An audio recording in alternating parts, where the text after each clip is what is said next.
הגענו לגן חיות של מדגסקר! let's go! תראו, זה ממש כמו בסרט!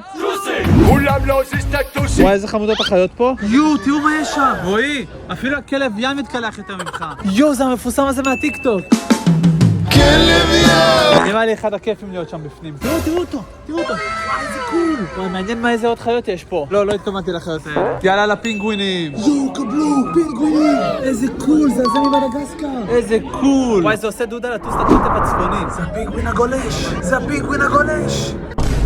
יואו, קבלו איזה קול זה, אבל וואי, מסריח פה. והנה הגענו לפארק של רועי ועמית. רועי, מה אתה עושה שם? בוא לפה, אסור לך להיות שם. רועי, אסור לך להיות שם, בוא לפה. רגע. הנה רועי, מצלם סלפי.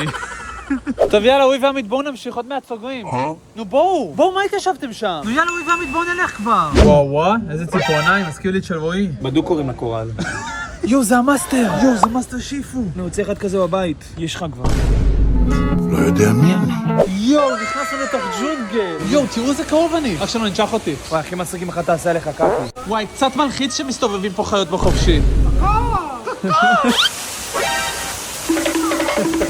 הנה הסיבה למה הגענו. טוב נלך ג'וליאן. כולם להוזיז את הטוסים! אתה לא אמור להחליף צבעים, אחי? אני פה עם החברה שלי. שלום.